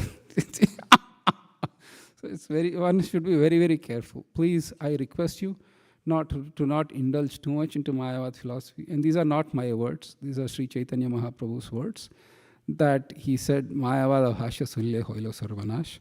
And one excuse people might offer is, unless I read, how do I know? Is that a logical question? Baba, Srila Prabhupada has given enough of Mayavadi information in our books and the part of refutation. So read that and be happy. Because the reason, I'll tell you why. It's a very attractive philosophy. In this world, even exaggerated praise is taken as real, because that people are looking for praise. Oh my God, you are the most wealthiest person on the world. You can say that to a pauper on the street, homeless on the street. And if that person is not intelligent, oh yes, I am, thank you. Even though it is complete exaggeration, you still accept it. If that is the case, the philosophy says you are that God. And you can become God, and I can prove how you can become God. It's so offensive, because then it will destroy the spirit of service to God. Thinking that great hope but Siddhanta says we can never become equal to God. If I can be equal to God, then why would I am in Maya? Okay, here is the thing. I'll take a simple example. I'll take the example of Prime Minister Modi. One fine morning he gets up. He says, oh, I've forgotten my position as Prime Minister of India. Let me go stay in the jail. I'll become an ordinary jail. Why would you do that? Isn't that nonsense? If I am God, I am come into this world, and then I am repeatedly suffering this material existence. I have no clue what's going on in my own body. Right? People, he goes to the doctor. Doctor, I have a back pain. Give me some painkillers. Doctor will say, you have a cancer 4th stage. I don't even know what's going on in my own body. Then how can I be God? Or why would I be such a dud God? It's just illusory. It's just a very word jugglery to kind of give you that attraction of Maya. So our thing is God, we are we, He is the master, we are the servant. Our position is to serve Him. It's pretty simple. And everything nicely reconciles, and you don't have any angst, because Mayavadis also serve the deities. Their goal is, initially you serve the stones, then you become them. Beyond that. Anyways, sorry, I didn't want to go off a tangent, because there are more questions online. Thank you for coming. Yes, there is Mataji next to Rinki, whose video is on. I can't see her name, please. Jagriti, thank you. Thank you for giving me Jagriti. About her name, Jagriti. Yes, Mataji, Jagriti Mataji. Hi Krishna, thank you for the very wonderful class. Quick question about the Achintya Bheda Bhed. I did not get the full the phrase that you said. And is there any specific literature that I can read about on this? Thank you. So, if you really want to get into Achintya Bheda, there are few sections in Bhagavad Sandarbha that talk about it. But in a nutshell, the philosophy is this. The sun's particles, or the particles coming from the sun, they have the same nature as the sun. But the particles are really, really small, and the sun is infinite. And how is it? And those small particles cannot exist without the sun. They are different in terms of the quantity, but same in terms of the nature. And one cannot exist without another, which is the jiva cannot exist without Paramatma. And how it is that both of them are simultaneously equal or same and different at the same time, that is inconceivable, and that is Achintya Bheda Tattva, in a nutshell. But then I'll be happy to give you more information wherever you want to read. But Srila Prabhupada's books has many, many places, even in Bhagavatam. If you can search on the Veda base for Achintya Bheda Bheda Tattva Jagriti Mataji, you will get a lot more references and deeper understanding. Okay, thank you, Krishna. Thank you. Because there is a logic based on it. There are like objections, there are logic in terms of how energy from God can be so different from God. God is dynamic, God is conscious, matter is dead, matter is not conscious. How can something conscious produce unconscious or matter? So there is a whole, what about this, what about that? Everything is covered and nicely reconciled.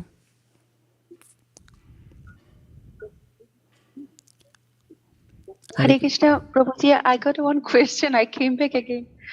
Prabhuji, we got a Shilas like Narsimha's Shilas, then other Shilas like the Brahmins worship those Shilas. So if the Krishna is everywhere like other stones, so why we need to this specific Shilas to worship? Can you enlighten us, Prabhuji? Yes. So the reason being that the scriptures have a clear indication on how one should worship Krishna. The example given is that you write a beautiful letter to your beloved, or somebody who's your girlfriend or boyfriend or your movie star or your rock star or whatever star, stone star. Heartfelt letter, like fully emotionally letter, some beautiful poetry, nice words, best paper, the nice calligraphy ink, beautiful words, smooth handwriting. It took hours and hours to compose. Nicely put it up, thick envelope, put it nicely. Roshni, you will not know what I'm talking about. I know, because that world is gone. At one point, you could actually write on a paper and put it in the post box. And put a stamp. Surprisingly, it would go without computers. Somehow they managed it, I don't know how. So you post it and then you put a stamp on it. And then you post and you go and take that letter and put it in the neighbor's garbage bags. In the neighbor's garbage box, you take and put that letter. Why are you putting there? Any box is fine, right? I mean, like, why does it matter? It will go. It will go, but it will go to the trash can or the landfill instead of going to that person. Yes or yes?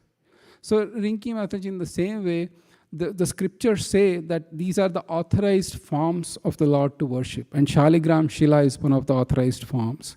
And the forms of the Lord which are mentioned. For example, Radha Madan Mohan, why did you carve him like that? Why did you put a flute on him? Why did you put a turban on him? What about garland on him? What about ankles on his feet? Is that what correct?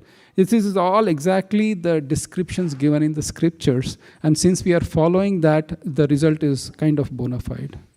Is that okay? No, it makes me thinking because, you are saying the Narsimha pastime that Prahalad was saying that he's also in the stone and the pillars. Correct. So he came because he's there and he can walk, he cannot walk also. So that made me think to ask that question.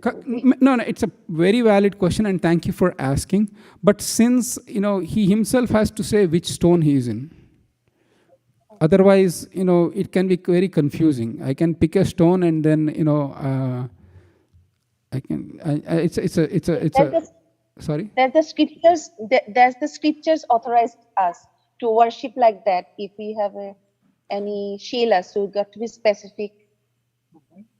Like that. Yes, the scriptures does authorize us to worship specific shilas like Shaligram shilas. They perfectly authorize us to worship. Okay, sir. Thank you. Yeah, thank you. Otherwise, it's a dark joke, so please forgive me. You need some jokes. It's 3:00 in the afternoon, and we just had heavy lunch. Sorry, this is the time for Bhakti Sastri. But you take the stone and beat somebody over the head. And when the police says, it's not me, there is God in that stone, it happened. Any stone, God is there. So you can see how illogical and meaningless the argument can become. So one has to be little, so follow the path of the scriptures. Is that okay? Okay, it's 3 o'clock. So I think we might not be able to do the next verse. It's okay, right? Or should we go fast? So there is always a thing, I can go really fast. Should I go really fast? Or let's savor what we are, because that's the whole idea.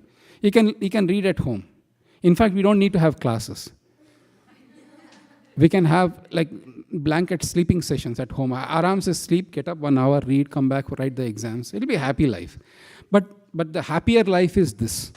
Actually to discuss threadbare, what about this, but what about that? Why does... So with that, I'll give you a secret of success in exams, if that's okay with you. Because I have been teaching this for a while. Our first batch at ISP started in 2009. August. Those who come in the classes and who go through this, the concepts somehow remain in the brain, much more, in a deeper imprinted way. Even though the mind might be half here, but still it's amazing. That's point number 1. Point number 2 is that we are not going to test your Sanskrit prowess. We are not going to test how much of memory power you have, or how much of word roots and dhatus. It's main like, if somebody asks you, what did you learn? You should be able to tell with conviction of whatever you learned, and that will be the exam. And then, we also have in this particular verse, Saguna versus Nirguna. That is another topic. So what is Saguna and what is Nirguna? And you can explain. So things like this will come in exam. One shloka, usually I throw in some freebies for the exam. So one shloka you can definitely expect in exam, and please memorize is 15th shloka from Isopanisad. Hiranmayena patrena satyasya apihita mukam tattvam pushana pavrano satya dharmaya drishtaye. Thank you. You already got a few marks? Yes. Any questions? I'm so grateful. Sukanya, yes, go for it.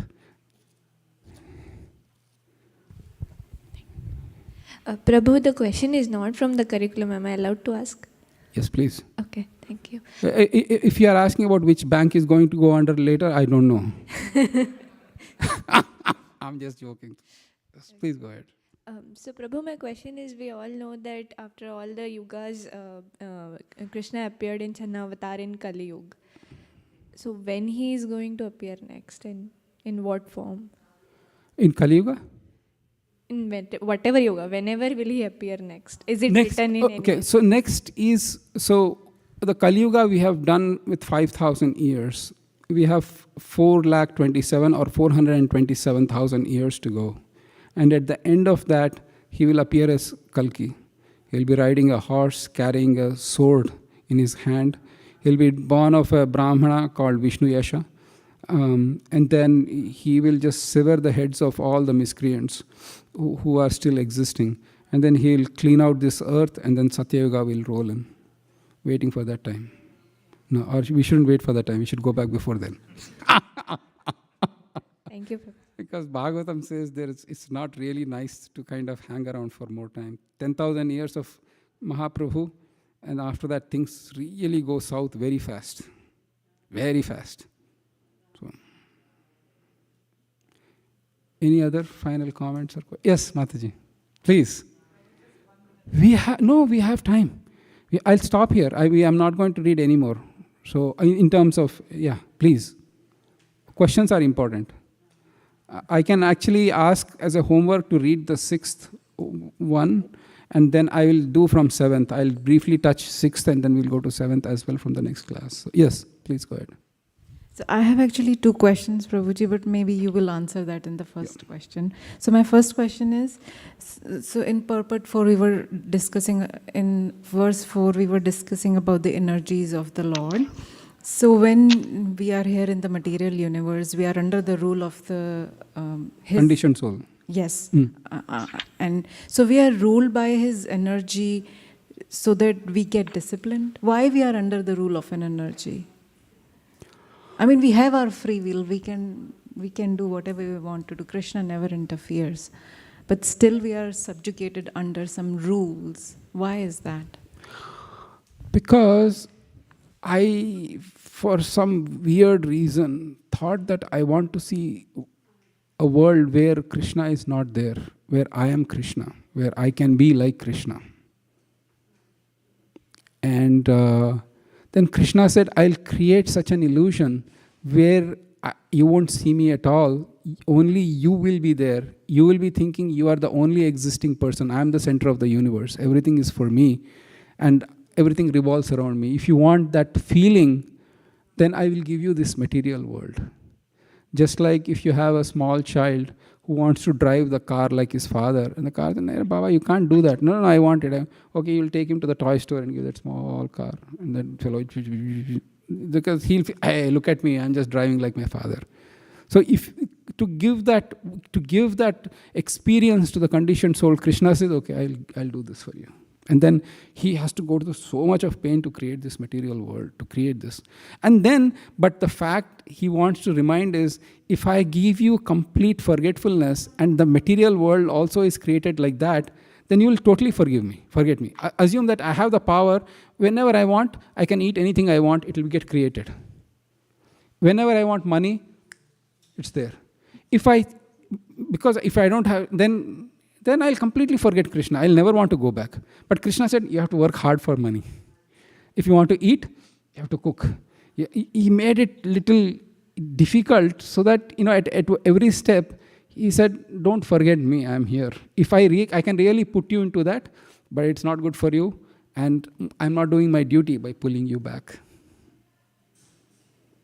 So that's the reason why he just created this whole world of illusion and gave us these bodies and temporary bodies and relatives and families, but then you have to force to work, and then the so-called happiness, there's little happiness, and then the sadness and everything, all the emotions. Everything is just there under the spell of illusory energy of Krishna. Is that helpful? Yes, Prabhuji. So can I ask one more question? Yes, please. So I know, I'm kind of confused, so I'll put it in a way. I know we have degraded, previous ages we were not that degraded. We had good memory, we can retain things. But when Kali started, there was destruction of the four limbs of dharma, like no truthfulness and no austerity, no cleanliness. So maybe that must have led to the degradation of where we are right now. We are more into materialistic things. Previously, it was not like that. So because of that we have degraded, or it was because of our own choice that we want to indulge more into pleasure, that's why we have degraded? What is the reason? Thank you. My understanding is, during Satya Yuga or Treta or Dwapar, there must have been people who desired to eat cow's meat, but there was none available. You couldn't even think. But then Krishna had to have this yuga to satisfy those wretched tastes of those people. And you can see how it's manifest all over the world. Satya Yuga, people will never like to come in Kali Yuga because it's degraded. So based on one's spiritual advancement and one's modes of nature, Krishna will give you birth in that times. He creates those times and he gives, be in this time. And you are not degraded by any stretch of imagination, as in we, because you are such a wonderful devotee. So. No, but there are some who, not me, but there are some who are very good. Like I don't think so they desire to eat meat, or like you don't desire to indulge so much in material pleasure. Then why have you taken birth in this yuga? You're asking about me? Obviously I must, because that's why I'm here. The tastes are there subtle. Please understand that when you have performing acts of satisfying your senses are immediately satisfied, but there is a taste left behind. There is just like the cookie in the internet, there is a taste left behind, and that taste will act, and that taste is hidden deeply. And I have had like millions and millions of experiences, sensual, and millions of subtle desires that are still lingering around. Think about it. If I try to restrain myself from not eating My favorite, I assume I'm a sweet tooth. I love to eat sweets. And 3 days I will not eat sweets. The 4th day, that internal thing is, come on, where is that coming from? So grossly, if I am not indulging, but subtly, who knows? That process has to be also cleansed by process of Bhakti Yoga. Or subtle desire for fame. My God, how many years I have been serving this movement. Nobody even notices me. Krishna is saying, okay, all those desires are still there and that needs to be cleansed. So, Mata, I am a very fallen, wretched soul. I am saying about myself. And so therefore Krishna said, okay, Baba, come, get your sufferings. But then, since you have done some Bhakti Yoga or some yoga in the process, I will make sure that that's not lost. In fact, the most wretched people in the world, miserable people in the world, are who tasted yoga and then giving up. Because they can truly, see, if you have no idea of yoga, you are gross into matter, like life is great. I just need to earn money and enjoy, who cares about death? But once you start taking yoga, it's like, should I do, should I not do? Forget yoga.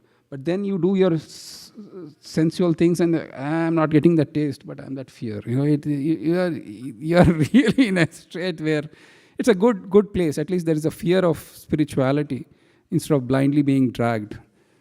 But then that's where the struggle of Bhakti Yoga comes in. I'll tell you one last thing.